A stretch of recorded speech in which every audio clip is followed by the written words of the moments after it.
समाधान समाधान समाधान समाधान समाधान समाधान।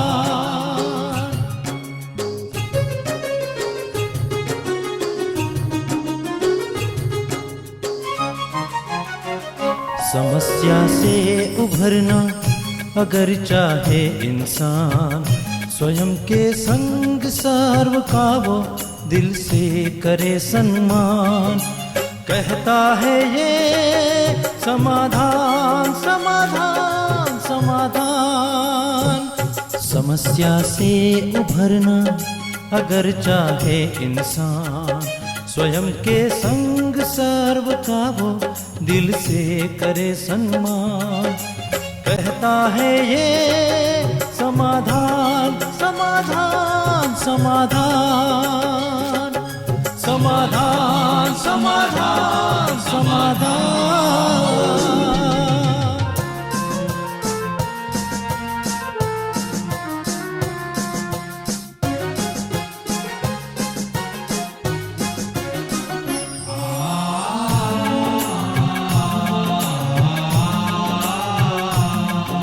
तनाव मन मुटाव की अगन से स्वयं तू संभल ले, है इसी में शांत।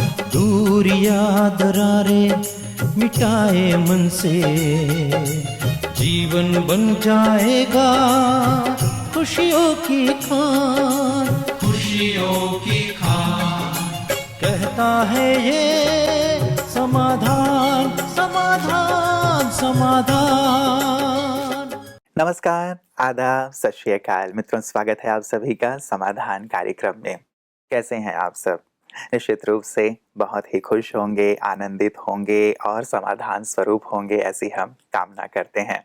हर बार मैं एक नई चीज़ से शुरुआत करता हूँ जो प्रेरक हो, जो हमारे जीवन को अच्छाई की ओर ले चले, उत्साह की ओर ले चले, ऊंचाइयों की ओर ले चले, सकारात्मकता की ओर ले चले। तो आज एक किसान की बात से शुरुआत कर रहा हूँ मित्रों। एक किसान मक्के की खेती किया करता था और हर बार ही जो प्रतियोगिता हुआ करती थी उनके गांव के लेवल पे, उसमें वो प्रथम स्थान प्राप्त किया करता था। एक बार एक जर्नलिस्ट उनके पास पहुंचा और बोला कि हर बार आप फर्स्ट प्राइज विन करते हैं, क्या कारण है? तो उसने कहा, कारण क्या है, मैं तो अपने फसल पे बहुत अच्छी तरह ध्यान देता हूँ, बल्कि मैं तो ये करता हूँ कि मेरी जो सबसे बेस्ट क्वालिटी की बीज है उसे तो मैं अपने पड़ोसियों को भी देता हूँ। तो जर्नलिस्ट को बड़ा आश्चर्य हुआ कि आपकी जो बेस्ट क्वालिटी के बीज हैं, जिसके कारण आप फर्स्ट प्राइज विन करते हैं, वो आप अपने पड़ोसियों को भी देते हैं। आमतौर पे तो ऐसा होता है कि व्यक्ति अपनी बेस्ट चीज़ को अपने पास रखता है ताकि वही फर्स्ट प्राइज विन करता रहे। तो उस किसान ने मुस्कुराते हुए कहा कि आप शायद नहीं जानते कि जब हम मक्के की खेती करते हैं तो पौधा जब बड़ा होता है, तो बड़े होने के पश्चात जब हवा चलती है तो इसके जो पराग कण हैं वो उड़ करके दूसरे खेतों में भी जाते हैं। यदि मेरे जो पड़ोसी जो किसान हैं उनके पास लो क्वालिटी का बीज होगा, लो क्वालिटी का पौधा होगा, तो उनके परागकण मेरे खेत में आएंगे और पश्चात मेरी क्वालिटी जो होगी वो डाउन हो जाएगी। क्योंकि जो पॉलिनेशन की प्रक्रिया है वो प्रक्रिया ये सिखाती है हमें कि आसपास के लोगों की खेती भी यदि अच्छी होगी तो मेरी खेती भी अच्छी होगी। एक सुंदर सी सीख जर्नलिस्ट लेकर के गया और हम सबके लिए भी बहुत सुंदर सीख है मित्रों।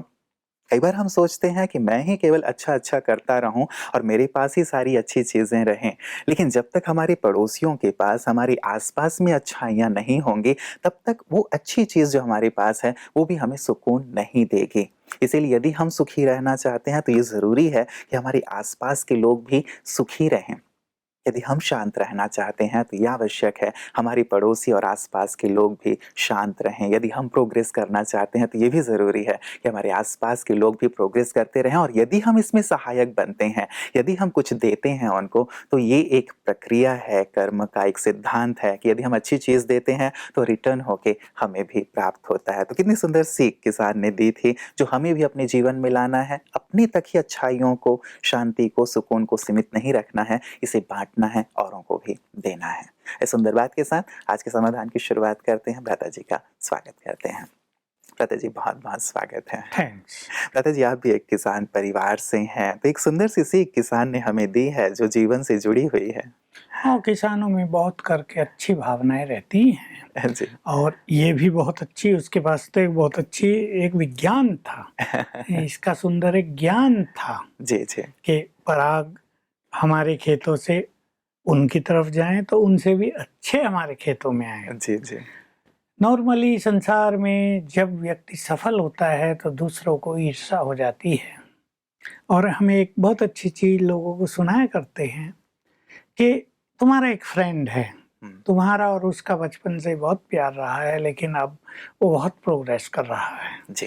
तो तुम्हें उससे ईर्ष्या होने लगी है। अब देखिए ईर्ष्या किससे हो रही है इस पे विचार करना परम आवश्यक है।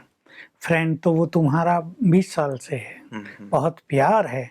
ईर्ष्या हुई तुम्हें उसकी प्रोग्रेस से, उसकी सफलता से। हुँ, तो ईर्ष्या सफलता से हो रही है।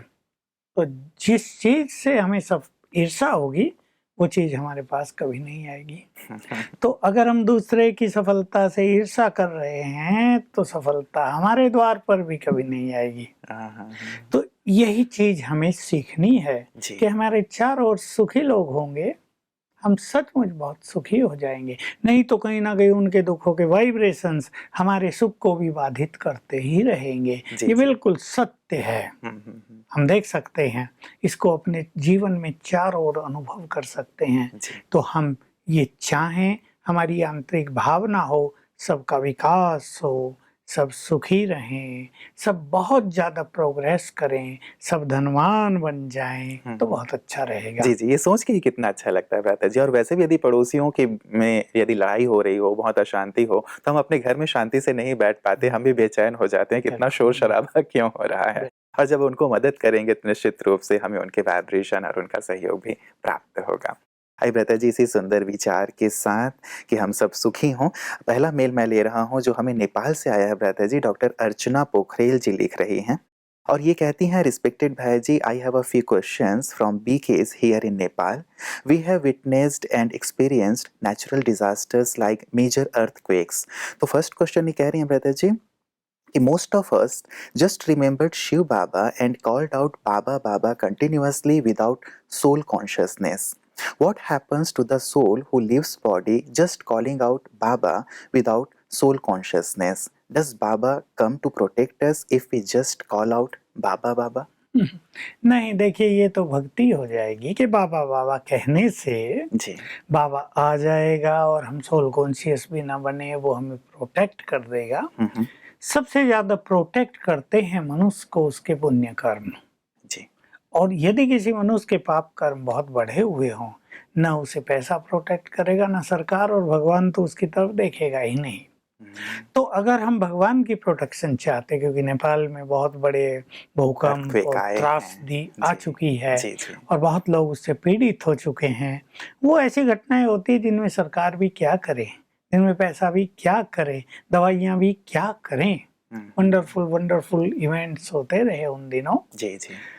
तो अगर हमें भगवान से प्रोटेक्शन चाहिए, हुँ। तो हमें लंबे काल की सोल कॉन्शियसनेस के साथ योग युक्त होना भी परम आवश्यक है और उसके साथ का अनुभव करें। उससे हमारा नाता इतना घनिष्ठ हो जाए, हुँ। जैसे माँ और बच्चे। मान लो एक माँ को छोटे बच्चे हैं, माँ को बहुत गहरी नींद आ रही है, छोटा बच्चा रोने लगता है, उसे भूख लगी है, हुँ। आज वो जल्दी सो गया था, उसने कुछ खाया नहीं, लेकिन माँ को भी नींद आ रही है। हुँ। अब माँ क्या करेगी? हुँ। बच्चा 10 साल का है, माँ उसके लिए भोजन बनाएगी। जी, जी। बच्चे को पेट दर्द होने लगा, रात का 1 बजा है, माँ को गहरी नींद है, उसने आवाज़ की है, माँ दौड़ी-दौड़ी जाएगी। नाता है ना गंभीर, जी, जी। नाता और कर्तव्य परायणता यहाँ दोनों जुड़ जाते हैं। हुँ। हम भी यदि भगवान को अपना बना लें, वो हमारा परमपिता तो है, पर हम उससे ये प्यार भरा नाता जोड़ लें, उसको अपना खुदा दोस्त बना लें, उसको अपना परम सद्गुरु बना लें, हुँ। तो अनुभव ये होगा, जैसे बच्चों का बाप पर भी तो अधिकार होता है, हुँ। बाप की संपत्ति पर भी अधिकार होता है, भगवान पर भी हम अपना अधिकार फ़ील करेंगे और वो भी हम पर। जी, जी। तो फिर जब उसे बुलाएँगे, तो आ वो जाए। आ जाएगा। मतलब लंबे काल के अभ्यास की आवश्यकता है क्योंकि एक बार ब्रता जी आपके मुख से ही मैंने सुना था कि परमात्मा ने ही कहा है कि जब भी तुम मुझे पुकारोगे कि ओ बाबा, मीठे बाबा, मेरे प्यारे बाबा आओ मेरी मदद करो, तो मैं भागा चला आऊँगा। तो क्या ये लंबे काल के बाद होगा या हम अभी जस्ट शुरुआत ही कर रहे हैं, फिर भी हमने इस प्रकार पुकारा तो आ जाएँगे? देखिए, आएगा तो वो हमें इसमें पुकारने की बात नहीं, जी। इसको हम पुकार नहीं कहते, आह्वान। हुँ, हुँ। उसको हम याद करते हैं, आह्वान करते हैं कि आ जाओ। जी। वो तो आएगा, लेकिन हम उसे पहचान पाएँ या नहीं? हुँ। हम उसे सूक्ष्म रूप से अनुभव कर पाए नहीं, क्योंकि वो मनुष्य तो नहीं कि आके खड़ा होगा, लो मैं आ गया हूँ, बोलो क्या चाहिए। जी, जी, जी। वो सूक्ष्म रूप से आएगा या मदद करेगा या किसी को भेजेगा हमारी मदद करने के लिए। हुँ, लेकिन कभी-कभी उसको भी तो हमें अनुभव करना पड़ेगा ना कि ये उसने भेजा है राइट। और उसकी मदद को हम स्वीकार करें। लोग ये कहते हैं हमें तो भगवान को याद करना, उसको हमने बुलाया वो आएगा, तुम कहाँ से आ गए बीच में? वो ये भूल जाते हैं कि उन्होंने ही उसने भेजा है। उसको भेजा है। जी, जी। तो इसके लिए अपनी स्थिति का अति सूक्ष्म होना, लंबे हुँ, काल हुँ, का हुँ। अभ्यास होना आवश्यक है। जी, जी। वो तो हमारा परमपिता है। हमारा यदि उससे कम प्यार भी हो, तो भी उसका कर्तव्य है ना अपने बच्चों की मदद करना, उनकी जी, पालना जी, करना, जी, जी। उन्हें परेशानियों से मुक्त करना, वो तो करता है। लेकिन इट डिपेंड्स अपॉन अस कि हम उसको कितना रिसीव करते हैं, कितना समझ पाते हैं हुँ, हुँ। और उसकी उस मदद को कितना ले पाते हैं। बिल्कुल, बिल्कुल। मतलब कल जैसे भ्राता जी हम चर्चा कर रहे थे कि हमारी स्थिति बहुत सूक्ष्म होनी चाहिए इन सूक्ष्म चीज़ों को अनुभव करने के लिए। बात वही आ जाती है कि हम आध्यात्म की अच्छी सूक्ष्मता को अनुभव करें और लंबे काल तक जैसा आप कहते हैं अभ्यास करें। दूसरी बात ये भ्राता जी कह रहे हैं कि some of us were scared and worried for our family and children. They did not even call out to Baba during the quake but remembered Baba only afterwards. What may be the reason? What would happen to them if they die? देखिए, ये ऐसा है कि लंबे समय तक हुँ, जिसने जिसको याद किया है, जी। जो जिस पे डिपेंडेंट रहे हैं, हुँ, हुँ, जिसकी ओर जिसने देखा है, हुँ, हुँ, अंतिम समय में वो उसे ही याद करेंगे। ये तो बहुत ही बड़ी चीज है कि मृत्यु के समय किसी को परमपिता की याद आए, हुँ, उसका मन उससे लग जाए। ये इतना सहज काम नहीं है। क्यों सहज नहीं है? क्योंकि जब मनुष्य की मृत्यु का समय समीप पाता है, तो उसकी बुद्धि बहुत क्लीन और क्लियर हो जाती है। आपने सुना होगा, बहुत लोग कहते हैं कि मृत्यु से पहले आज सारा दिन ये व्यक्ति इतना फ्रेश और इतना हेल्दी हो गया कि हमने सोचा था ये तो ठीक हो गया। जी, जी, जी। वास्तव में उस टाइम उसका ब्रेन, उसकी बुद्धि बहुत क्लीन हो जाती है। तो उसमें जो कोई लंबे काल से भरा है वो एक्टिव हो जाता है। हुँ, हुँ, हुँ, इसलिए अगर पाप भरा है, बुरा चिंतन भरा है, गंदी आदतें भरी हैं, वासनाएं भरी हैं, तो वो काम करने लगेंगी। हुँ, परमात्मा याद आएगा ही नहीं, उसकी स्मृति रहेगी नहीं। इसलिए बाबा बाबा करना तो ठीक है हुँ, और दूसरों को भी उसको याद दिलाना चाहिए, दिलाते भी हैं। भक्ति में भी याद दिलाते हैं। लोग गीता सुनाना शुरू कर देते हैं, भागवत सुनाते हैं। जी। लेकिन जिस व्यक्ति ने पूरा जीवन पाप किया, अब वो गीता उसको सुनाई तो जा रही होगी, पर वो उसके अंदर जाएगी नहीं। हुँ, हुँ, हुँ, उसको उसका पाप इतनी फोर्सफुल्ली इफेक्ट करेगा जी। कि मृत्यु के समय उसको वही याद रहेगा। हुँ, हुँ। इसलिए लंबे समय से इन अभ्यासों की बहुत ज़रूरत है। जी, जी, जी। मतलब भ्राता जी जैसे फिर मान लीजिए ये उस समय मर गए, याद नहीं आई, अब ये कह रहे हैं कि बाद में याद आई, ख़ैर वो तो याद आ ही जाता है। लेकिन यदि बिना याद के ही मृत्यु हो गई, तो फिर उनकी गति क्या होगी? जो उनकी अंतिम स्थिति थी, हुँ, हुँ। जिसकी याद में वो मर गए, जी, उसके अनुसार उनकी गति जन्म होती है। होगा। मान लो किसी का किसी से वासनात्मक प्यार बहुत था, अब वो वासना इमर्ज हो गई, वो उनको याद कर रहे, तो दुर्गति को प्राप्त होंगे, क्योंकि वासनाओं में उनका शरीर छूटा है। हुँ, हुँ, हुँ, तो वो वासनाएं उनको गर्भ में भी बहुत सजाएं देंगी हुँ। और हो सकता है उनको एक लंबे समय तक देह भी न मिले, क्योंकि तुरंत देह मिलना, जी। यहाँ से आत्मा छोड़े और वहां गर्भ में जाए, हुँ, हुँ। ये पुण्य आत्माओं को ही प्राप्त होता है। अन्य आत्माओं को थोड़ा भटक जाना पड़ता है। और आजकल जो बहुत विषय वासनाओं में हैं, जो मोह ममताओं में हैं, उनको बहुत जल्दी जन्म नहीं मिलता। मतलब भटकन उनकी भी हो भटकन जाती बढ़ है। जाती है। जी, जी। मतलब इन्हें हमें समाप्त करने की आवश्यकता है और आध्यात्म ही इसमें हमें मदद करेगा। तीसरा प्रश्न ये कह रही हैं भ्राता जी कि Baba has spoken 3 versions in Murli for Mahavinash. First one is he will call his children to Madhuban. ये पहली बात बाबा ने कही है, कहती हैं। दूसरी बात, he will protect us wherever we are like kittens that were safe during fire. ये शायद शास्त्रों में बात आती है। और तीसरी बात ये कह रही हैं, Baba says his children will get direction to go to safe place. Please explain this 3। सभी चीजें सत्य हैं। जी। अब बाबा मधुबन में बुलाएगा, लेकिन ट्रेन ही न चल रही हूँ, हम्म, सड़कें ही टूट गई हों, तूफान इतने हों कि फ्लाइट सभी रद्द हो रही हों, जी। तो आएंगे कैसे? हम्म, तो वो टच तो करेगा, और वो ऐसी भी टचिंग देगा कि तुम इस स्थान पर पहुंच जाओ। मान लो डैम टूट गया है जी। और पानी तो बढ़ता ही आ रहा है, तो वो टच करेगा, तुम ये कर लो, लेकिन इसके लिए परम आवश्यक है कि वो उसकी टचिंग को कैच कर सकें। जी, जी। अब ऊपर से इंट्यूशंस आ रही है और हम इस चिंता में हैं कि पानी आया और मरे, मेरे बच्चे बह जाएंगे, ये होगा, खाने पीने को कुछ नहीं है, घर टूटा, ये गया, लैपटॉप बह गया, अरे मेरा मोबाइल कहाँ गया। तो जो वो बता रहा है जी, वो वो कैच नहीं बिल्कुल कर कैच नहीं कर पाएंगे जी। और उनको कोई सुरक्षा प्राप्त नहीं होगी। लेकिन जिन्होंने लंबा समय योग अभ्यास किया है, और एक बहुत इम्पोर्टेंट और सूक्ष्म चीज है जो ज्ञानी आत्माएं समझ सकती हैं, जो इस देह के मालिक बन गए हैं, जिन्होंने प्योरिटी बहुत सुंदर प्राप्त कर ली है, वो इस संपूर्ण प्रकृति के भी मालिक बन जाएंगे, क्योंकि लंबा काल उनके योग अभ्यास के द्वारा प्योर वाइब्रेशंस उन्होंने प्रकृति को दिए हैं। तो प्रकृति जैसे उनकी बहुत थैंकफुल होगी, तो विनाश काल में प्रकृति उनको मदद करेगी, प्रोटेक्ट करेगी। अगर लोगों को पानी पीने को नहीं मिल रहा, उनको मिलेगा। अगर लोगों को अन्न नहीं मिल रहा है, उनको मिलेगा। ये सब होता रहेगा।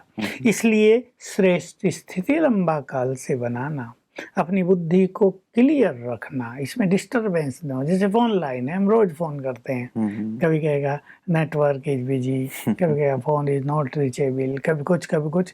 तो हमें क्लियर रखना ताकि डायरेक्ट बातचीत हो सके, हम उसे बात भी कर सकें, उसकी बातों को सुन भी सकें। जी। ये बहुत लंबे काल से योग अभ्यास की ज़रूरत है इसमें, और हमें बहुत अच्छे सोल कॉन्शियसनेस की प्रैक्टिस की ज़रूरत है।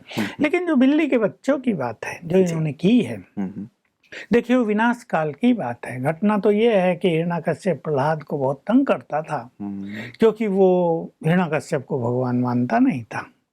वो कहते भगवान तो विष्णु है, ये तुम कहाँ से भगवान हुए मनुष्य। आज भी लोग अहम ब्रह्मस्मि कह देते हैं, मैं ही ब्रह्म हूँ, तो वो भी उसी श्रेणी में आते हैं।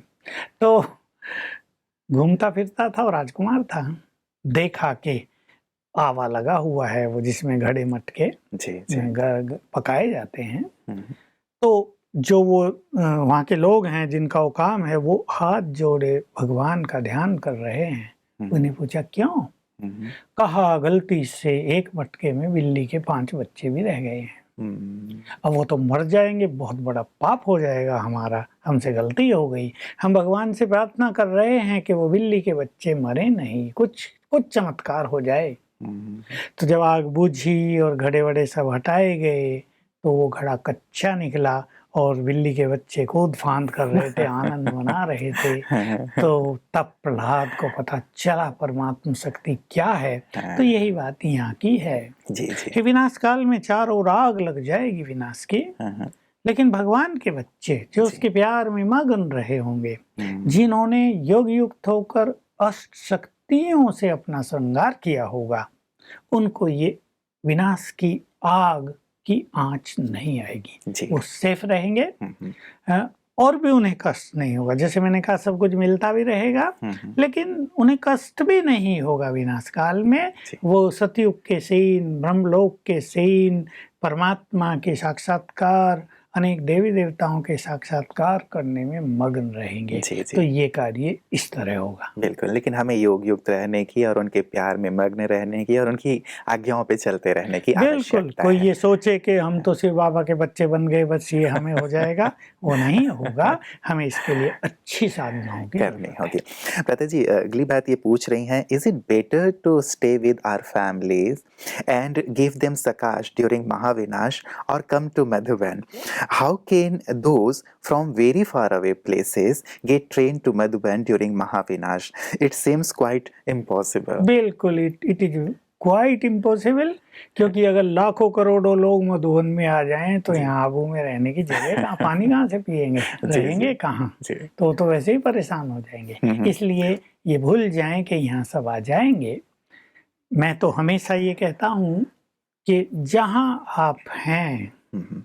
वहीं योग युक्त रहें, जी। श्रेष्ठ स्थिति में रहें, वहीं बाबा आपके साथ रहेगा, शिव बाबा, और वही मधुबन होगा। हुँ, हुँ। आप अपने कर्तव्यों को छोड़कर यहाँ भाग आएँ, ये संभव भी नहीं है।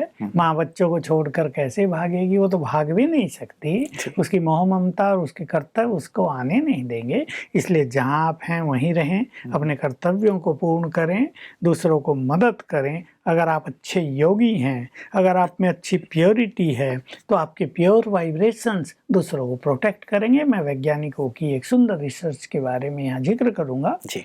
वैज्ञानिकों को शायद रशिया के थे या जापान के, उन्हें एक थीम दी गई कि जब ये भूकंप आदि और त्रासदी आदि होती हैं, हुँ, हुँ। तब जो होली प्लेसेज हैं संसार में वो सुरक्षित रहते हैं। हुँ। मंदिर, मस्जिद, तीर्थ आदि बहुत सुरक्षित रहते हैं। पीछे उत्तराखंड में भी देखा था जी, जी, कि जी। मंदिर बड़े सुरक्षित रहा। पत्थर ने आके जी। धारा को बदल दिया और मंदिर सुरक्षित रहा। बिल्कुल। तो उनको कहा गया कि इसका पता करो ये क्यों होता है। हुँ, हुँ। तो उन्होंने जो रिसर्च की, उनके पास ऐसे इंस्ट्रूमेंट्स हैं जो वाइब्रेशंस को रीड कर सकते हैं, उनको एनालाइज कर सकते हैं। तो देखा कि इन पवित्र स्थानों से पवित्र वाइब्रेशंस फैल रहे हैं जो विनाश की तरंगों को रिपल्स कर रहे हैं, वापस कर रहे हैं, हुँ, हुँ, हुँ। उन्हें वापस भेज रहे हैं। जी। इसलिए इन स्थानों पर विनाश नहीं होता। हुँ, हुँ। तो जब से मैंने ये सुनी, कई वर्ष हो गए, मैं हमेशा सबको कहता हूँ और खुद भी तैयारी करता हूँ कि हमारे वाइब्रेशंस इतने पावरफुल हो जाएं, वो इतनी दूर तक फैले कि हमारे चारों ओर के लोग भी प्रोटेक्ट हो जाएं। हुँ, जी। तो ये कार्य ये सबको विनाश काल में करना होगा। पलायन करना, भाग जाना, इसकी आवश्यकता नहीं। ये तो वैसे भी कायरता होगी। जी, जी, अपने जी। कर्तव्यों को छोड़कर मनुष्य को कभी भागना नहीं बिल्कुल, चाहिए। और ये अभ्यास तो बहुत सुंदर रहेंगे कि हाँ। दूसरों को भी हम सुरक्षा प्रदान करें। हुँ। अंतिम बात भ्राता जी ये कह रही हैं कि please guide us and give us techniques for how to become fearless and face the Mahavinash scenes. देखिए, ये तो बहुत बड़ी चीज़ है, महाविनाश के सीन को देखना, हुँ, हुँ। उसमें अपनी स्थिति को अचल अडोल रखना। इसके लिए लंबे समय की निर्भयता की आवश्यकता है, और निर्भय वही हो सकता है जो इस देह से न्यारी आत्मिक स्वरूप में स्थित हो, क्योंकि आत्मा न मरती न जलती, न उसको डुबोया जा सकता। आत्मा अमर है, देह छूटेगा, आत्मा अजर अमर अविनाशी है। मृत्यु सबकी होगी, रोज हो रही है। हम मृत्यु को स्वीकार भी करेंगे, और मैं आत्मा हूँ, और विनाश काल में हमें स्वीकार करना होगा। अब सबके वापिस जाने का समय है, सबकी मृत्यु होगी। इसलिए भय समाप्त हो जाएगा इससे। दूसरा, जिन्होंने लंबे काल मैं मास्टर सर्वशक्तिवान हूँ और सर्वशक्तिवान मेरे साथ है, यह अभ्यास किया होगा, वो निर्भय रहेंगे। बिल्कुल, बिल्कुल। पता जी, क्या ऐसे समय पे जब बहुत सारे लोग मतलब चीख रहे हैं, करा रहे हैं, तो उस समय योगाभ्यास के साथ-साथ भी कुछ ऐसा किया जा सकता है कि उन लोगों को भी राहत मिले और सहज रूप से वो भी देह का त्याग कर सकें? साक्षी होकर यदि हम जी। उन चीजों से प्रभावित न होकर अपनी योग युक्त स्थिति के द्वारा उन्हें गुड वाइब्रेशंस देंगे, हुँ, हुँ। तो उनको भी देह छोड़ना बहुत रिलैक्स होगा, सहज होगा, जैसे एक वस्त्र उतार के और हम चले। हुँ। तो हमें बहुत लंबे समय से साक्षी होने की जी। और सबको वाइब्रेशंस देने की प्रैक्टिस होनी चाहिए। जी, जी, जी। बहुत-बहुत शुक्रिया भ्राता जी। आज महाविनाश की बात इन्होंने कही थी डॉक्टर साहिबा ने, और आपने सुंदर प्रकाश दिया है। मुझे लगता है कि सभी साधकों के साथ-साथ हमारे सभी दर्शकों के लिए भी बहुत ज़्यादा ये लाभदायक होगा। आज के सुंदर प्रकाश के लिए आपका बहुत-बहुत शुक्रिया। मित्रों, कहते हैं कि आया है सो जाएगा, राजा रंक फ़कीर। जो भी आया है यहाँ पे उसे एक ना एक दिन तो जाना ही है। फिर भी हमारी कामना रहती है कि जब जाएं तो सुखपूर्वक जाएं, किसी प्रकार की तकलीफ ना हो।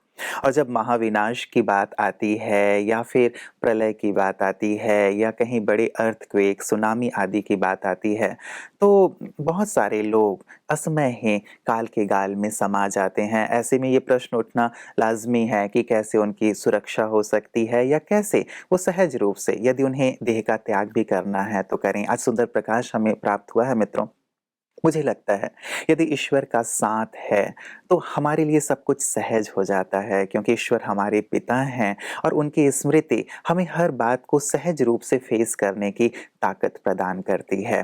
और साथ साथ यदि हम आध्यात्मिक मार्ग पर चल रहे होते हैं तो मन इतना शुद्ध हो जाता है, शांत हो जाता है, सरल हो जाता है कि न केवल हम स्वयं इन परिस्थितियों के लिए तैयार हो जाते हैं, बल्कि हमारी आसपास के लोगों को भी हम इसके लिए तैयार कर पाते हैं। तो खैर, मौत में तो मौत के गाल में हम सबको समाना है, वो तो अंतिम बात है। लेकिन जब तक जीवन है मित्रों, तो शुरुआत जहाँ से मैंने की थी, दूसरों को शांति देते हुए, दूसरों को सुख देते हुए, दूसरों को खुशी देते हुए हम जिएं। क्योंकि जब हमारी आसपास के लोग, चारों तरफ के लोग खुश होंगे, शांत होंगे, आनंदित होंगे, तो हमारा जीवन भी खुशहाल होगा। तो खुशी, शांति, आनंद ये बांटते चलें ताकि जीवन खुशहाल रहे, आनंद से परिपूर्ण रहे।